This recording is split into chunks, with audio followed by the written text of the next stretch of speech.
The announcement, when it came, wasn't an announcement at all. It was a declaration, delivered with the casual authority of a king signing a decree that affected only the peasants. It happened on a Sunday, my least favorite and most predictable day of the week. For the past 5 years, ever since my husband Robert passed, my son David, his wife Sarah, and their 2 teenagers, Lily and Noah, had made a habit of Sunday dinner at my house. It sounded lovely on the surface, a family sticking together, but in practice, it meant I spent my Saturday shopping and my Sunday cooking and cleaning, only to be left with a sink full of dishes and a profound sense of being a service provider rather than a mother and grandmother. They would breeze in, fill the house with noise and chaos, devour a meal I'd spent hours preparing, and then vanish, leaving behind a trail of crumbs and the lingering scent of Sarah's expensive perfume. This particular Sunday was no different. The scent of my pot roast filled the air, a recipe Robert had always adored. The kids were glued to their phones, thumbs flying across screens, occasionally grunting in response to a direct question. David was recounting a tedious story about office politics, while Sarah scrolled through what looked like a resort website on her iPad, her brow furrowed in concentration. "You're going to love this, Mom," David said, finally pausing his monologue and wiping his mouth with a napkin. He had a way of prefacing his most self-serving statements with a presumption of my delight. I braced myself. The last time he used that line, it was to inform me that he and Sarah had bought a massive, high-shedding golden retriever named Buddy. And wasn't it wonderful that I had a fenced-in yard for when they went on weekend trips? "We pulled the trigger," he continued, beaming. 2 weeks in Hawaii, all-inclusive resort on Maui. We leave on the 15th of next month. Sarah looked up from her iPad, a triumphant smile on her face. "I found a fantastic deal. Oceanfront suite, kids club, the works. It's going to be epic." Lily and Noah actually looked up from their phones for a moment, a flicker of interest in their eyes before they were submerged again in the digital glow. I felt a familiar pang, a mixture of envy and resignation. "Oh, how wonderful for you all," I said, managing a smile that felt like it was cracking my face. "You deserve a nice vacation." This was my cue to be the dutiful, supportive matriarch. But then came the part I knew was coming, the part that was never a question, but always an expectation. David leaned forward, his expression shifting from celebratory to logistical. "So obviously we can't take Buddy. And the house, well, we'll drop Buddy and the house keys off on the morning of the 14th. We'll leave a detailed list for you, vet's number, watering schedule for Sarah's plants, emergency contacts. It'll be a piece of cake. A little staycation for you." He winked, as if offering me a grand prize. A staycation, in my own town, in their house, tending to their dog and their finicky ficus plants while they sipped Mai Tais on a beach thousands of miles away. They didn't ask. They informed. They had booked their flights, their suite, their paradise, all on the silent, unconsulted assumption that my life had a convenient 2-week-long vacancy they could fill with their responsibilities. I just sat there, the smell of the pot roast suddenly cloying, and nodded. The smile on my face felt heavy, a leaden mask. In their minds, my ticket was already booked, a round trip from my quiet, empty house to their noisy, temporarily empty one, and my only job was to be grateful for the opportunity. After they left, the silence of my house felt different. It was usually a comfort, a gentle blanket I could wrap myself in after their whirlwind visits. But tonight it felt cavernous and mocking. The leftover pot roast sat on the counter, suddenly unappetizing. The faint indentation on the sofa cushions where they'd sat seemed to sneer at me. I walked through the rooms of the house Robert and I had built together, each one a testament to a life lived fully. We had photos from our trip to the Grand Canyon, a hand-painted vase from a market in Spain, a silly souvenir snow globe from Niagara Falls. We had always been a team, partners in adventure. Since he'd been gone, I felt like I had been demoted. I was no longer the co-pilot of my own life. I was ground crew for everyone else's. I sank into Robert's old leather armchair in the den, the one that still held the faint scent of his pipe tobacco and Old Spice. I ran my hand over the worn armrest. What would he say if he were here? I could almost hear his voice, a low rumble of indignation. A staycation, Eleanor? Is that what they're calling it now? Taking you for granted is what I'd call it. He would have never stood for it. He would have laughed in David's face. The insult wasn't just that they assumed I would do it, it was that they couldn't imagine I would have anything else to do. In their eyes, my life was a blank page, a stretch of empty days waiting to be filled with their needs. I was dependable, predictable, stationary Grandma Eleanor, the woman who made pot roast on Sundays and was always home. A wave of anger, cold and sharp, washed over me, eclipsing the hurt. It was an unfamiliar feeling, this rage. For 5 years, I had quietly accepted my new role, confusing meekness for grace. I had let them define my life by their convenience. I stood up and walked over to my laptop, sitting on the small desk in the corner. My fingers trembled slightly as I opened it. On a whim, I typed, "Last-minute cruises for one," into the search bar. The screen filled with vibrant images of turquoise waters, gleaming white ships, and exotic ports of call. The Caribbean, Alaska, the Mexican Riviera. A world of possibilities unfolded before me. A world that existed completely outside of my son's plans for me. A particular cruise caught my eye. A 10-day tour of the Eastern Caribbean. It departed from Miami. I looked at the date. It left on the 13th of next month. The day before my family planned to drop their dog and their responsibilities on my doorstep. A slow, wicked smile spread across my face. It was the first genuine smile I'd had all evening. The idea was absurd, preposterous, and utterly, dazzlingly perfect. They saw me as a fixture, a permanent, unmoving part of their landscape. They had forgotten that I had feet. They had forgotten that I had my own life to live, my own adventures to seek. Well, I decided, right then and there, sitting in the glow of the laptop screen, it was time for a reminder. A big, splashy, first-class reminder that would be impossible to ignore.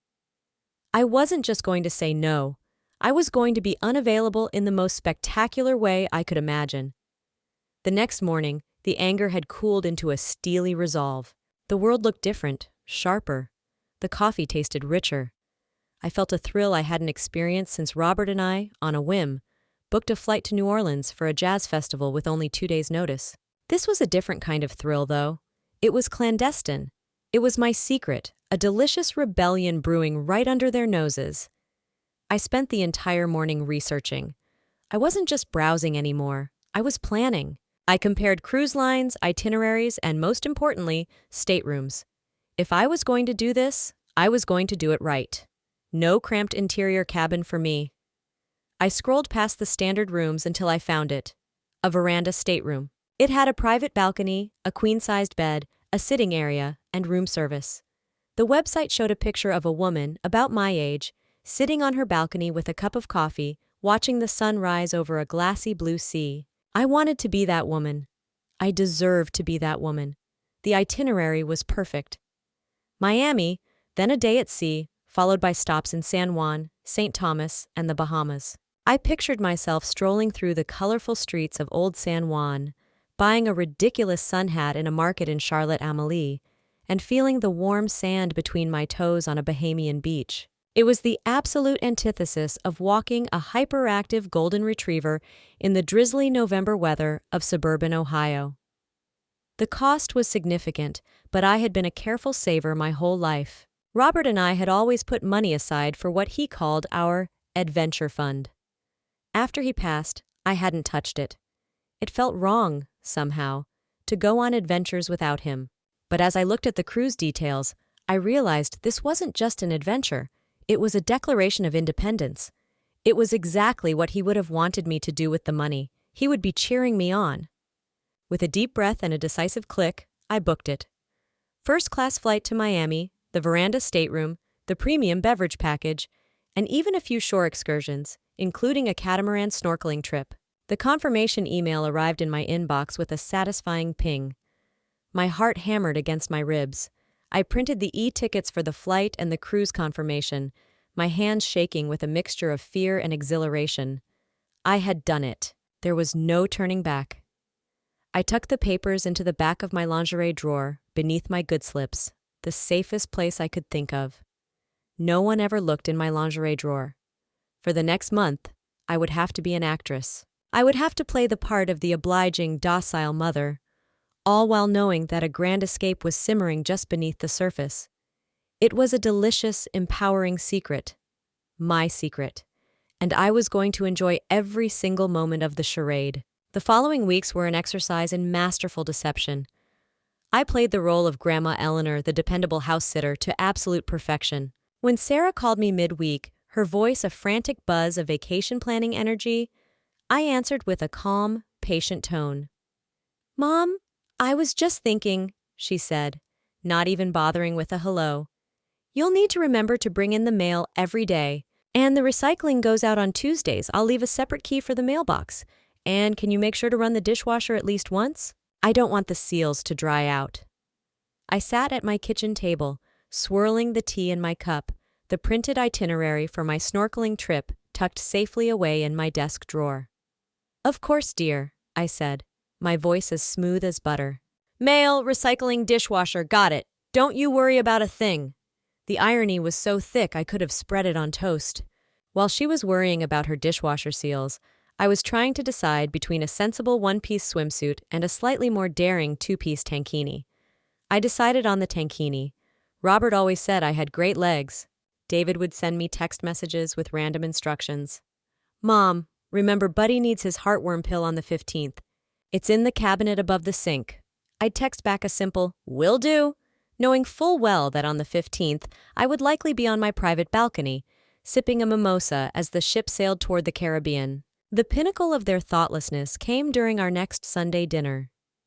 This time, they brought over a binder, a thick 3-ring binder with a label on the spine that read, "House Manual." Sarah presented it to me as if it were a Nobel Prize. "We put everything in here for you, Eleanor," she said, her voice dripping with condescension masked as helpfulness.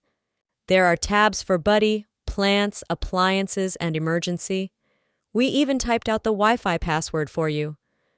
They honestly thought I, a woman who had managed a household for 50 years and navigated international airports with Robert, needed a typed manual to operate a coffee maker. I flipped through the pages, my face a perfect mask of sincere gratitude. Page after page of minute details about their lives, their possessions, their routines. Not a single page asked about mine. I had to bite the inside of my cheek to keep from laughing. "This is so thorough," I managed to say, looking up at their proud, oblivious faces. "You two think of everything." "Well, we just want to make sure you're comfortable and that everything runs smoothly," David said, puffing out his chest. "We want to be able to relax, you know? Without having to worry about things back home." Oh, I knew better than they could possibly imagine. The entire conversation was a masterclass in dramatic irony. They were meticulously planning their vacation, and in doing so, they were unwittingly planning the perfect setup for my own. Every instruction they gave me, every list they made, only made my impending departure sweeter. They weren't just giving me a binder of instructions, they were handing me the script for the final scene of my quiet little play, and I couldn't wait for the curtain call. With a week to go before their departure, and more importantly, a week and a day before mine, David and Sarah came over for what they called the final walkthrough. It was a Tuesday evening. They brought Buddy with them, a boisterous, slobbering beast who immediately began trying to climb onto my cream-colored sofa. "He's just excited to check out his vacation home," David boomed, laughing as I subtly tried to steer the dog toward the tiled kitchen floor. They walked me through their house as if I were a prospective buyer with a learning disability. Sarah pointed to the thermostat. "Now, we like to keep it at 68 degrees, Eleanor. It's programmable, but please don't touch the settings. It's very sensitive." I nodded sagely, making a mental note that the average temperature in San Juan next week was forecast to be 84 degrees and sunny. David opened the pantry. "We'll leave some cash here on the counter for you, for essentials. And we'll stock the fridge with a few things before we go." They were literally going to leave me petty cash, as if I were the teenage babysitter. The sheer, unadulterated gall of it was breathtaking. I had more money in my adventure fund than David probably had in his checking account. Yet, here he was, planning to leave me $20 for milk and bread. The tour continued. They showed me how to operate the television remote, a device remarkably similar to the one I'd been using in my own home for the past 3 years. They showed me where Buddy's special orthopedic bed was. They showed me the specific filtered water pitcher they used for the coffee maker. It was an endless parade of their self-importance. Throughout the entire charade, I maintained my composure, asking what I hoped were intelligent, responsible questions. "And what time does the mail usually arrive?" I asked, feigning concern. This was, of course, for my own benefit, so I could arrange for my own mail to be held at the post office. "And what about security? Do you have an alarm system?" I feigned a look of grandmotherly worry. In reality, I was just making sure their house would be secure while they were gone, and I was also gone. They explained the simple alarm code, which I dutifully pretended to write down in the back of their precious binder. As they were finally getting ready to leave, Sarah gave me a brisk, one-armed hug. "Thank you so much for doing this, Eleanor. You're an absolute lifesaver. We literally couldn't do this without you." The words hung in the air between us, heavy with an irony so potent it was almost a physical presence. You literally couldn't do this without me. She had no idea how right she was. They were about to find out just what it was like to try. "It's my pleasure, dear," I said, patting her arm. "You all go and have the time of your lives. Don't worry about a single thing here. I have it all under control."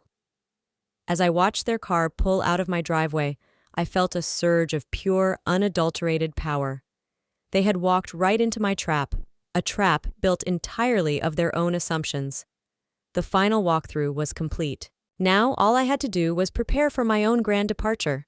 The day before my cruise was set to depart was one of the most liberating days of my life. The house was quiet. The sun streamed through the windows. The world outside was going about its business, completely unaware of the delightful conspiracy unfolding within the four walls of my home. My flight to Miami wasn't until the evening, so I had the whole day to savor my final preparations. I started by packing. I laid my new suitcase, a stylish spinner in a fetching shade of sapphire blue, on my bed. Out came the clothes I'd been secretly buying over the last month. The floral tankini, a few elegant sundresses for dinner, comfortable sandals for exploring, and a lovely white linen pantsuit that I thought would be perfect for the captain's dinner.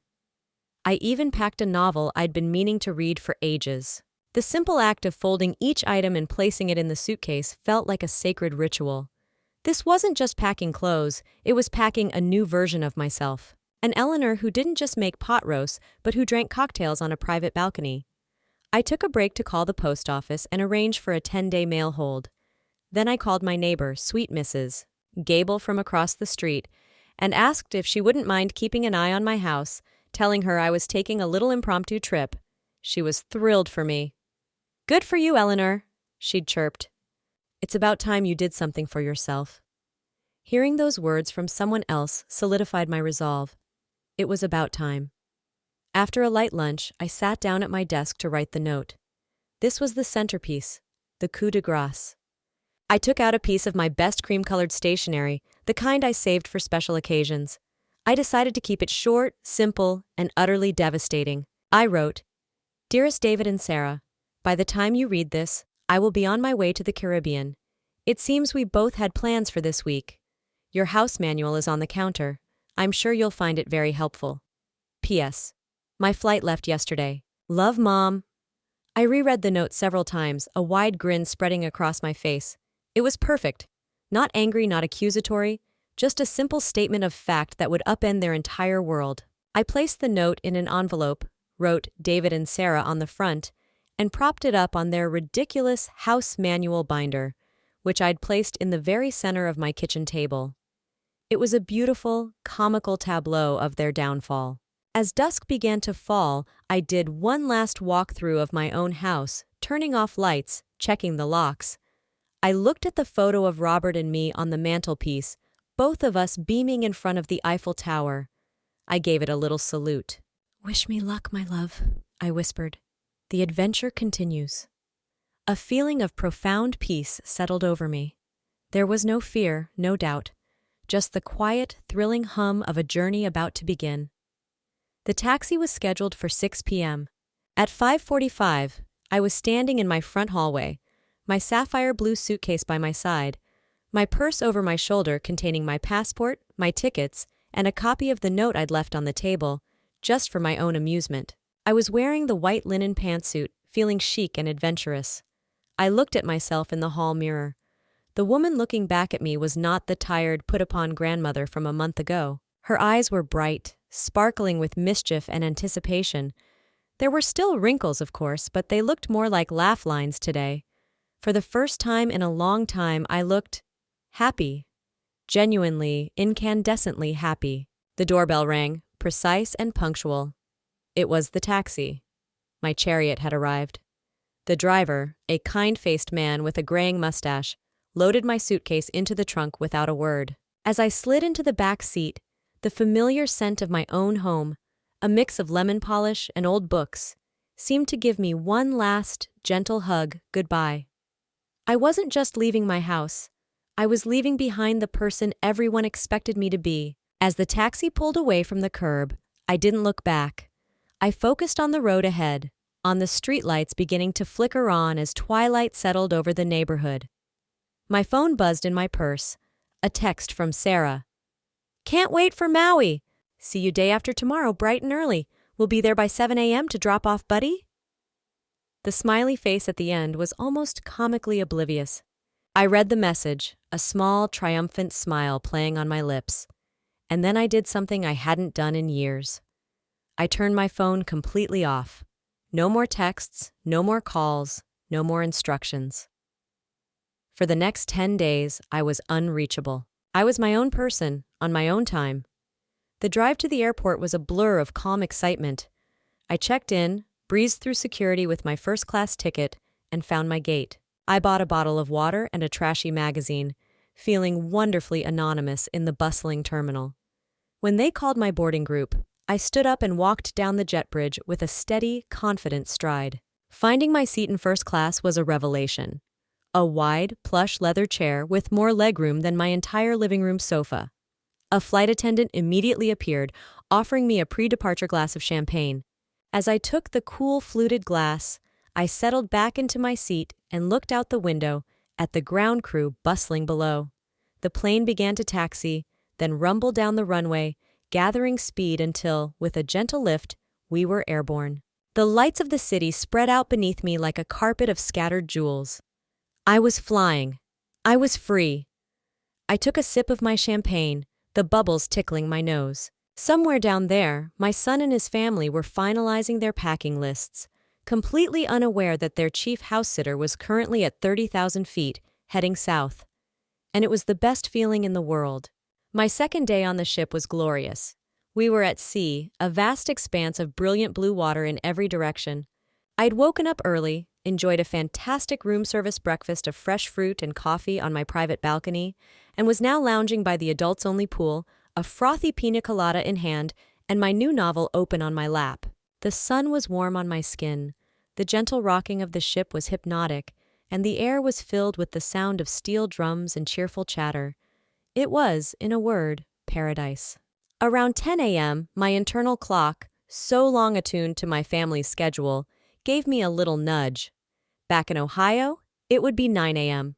By now, they would have arrived at my house. They would have rung the doorbell, expecting me to answer in my bathrobe, ready to receive the dog and the keys. I imagined their confusion turning to annoyance as the bell went unanswered. They would use the spare key I'd naively given them years ago. They would walk in, calling my name, and then they would see it, the binder, and the note. I allowed myself a moment to turn my phone back on. It was a calculated risk, but the curiosity was too delicious to ignore. The moment it connected to the ship's Wi-Fi, it exploded. A torrent of notifications flooded the screen. 37 missed calls, 30 from David, 7 from Sarah. And the texts? Oh, the texts were a masterpiece of escalating panic. I scrolled to the very first one from David, sent at 7:05 a.m. "Mom, we're here. Where are you?" A few minutes later. "Are you okay? We're using the key." Then a text from Sarah. "Eleanor, this isn't funny. We found your note. Call us immediately." The tone shifted rapidly. David. "A cruise? What cruise? You were supposed to be watching the house. We have a flight to catch in 3 hours. David again. Mom, pick up the phone. This is a disaster. What are we supposed to do with Buddy? The kennels are all full. We checked. Sarah. I cannot believe how selfish you are being. You have completely ruined our vacation. Our one family vacation all year. The accusation of selfishness coming from them was so profoundly hypocritical it was almost beautiful. I read through the frantic, angry, and increasingly desperate messages, a serene smile on my face. I could picture them perfectly, standing in my kitchen, their luggage by the door, a confused dog sniffing at their feet, and their meticulously planned Hawaiian paradise crumbling into dust around them, all because they'd made one tiny, fatal assumption. I took a slow, deliberate sip of my piña colada. The cream and pineapple mixture was sweet on my tongue. After a moment, I typed out a single, simple reply addressed to both of them. Sounds like you need a new plan. My next stop is San Juan. The weather is lovely. Wish you were here. XOXO, Mom. I added a photo I had just taken. My feet propped up on the lounge chair, the sparkling pool and the endless blue ocean stretched out before me. I hit send. Then, with a feeling of ultimate satisfaction, I switched my phone off again, placed it back in my beach bag, and settled back to enjoy the sun. They would figure something out. They were resourceful, after all. But from now on, they would be resourceful without me. My vacation had just begun.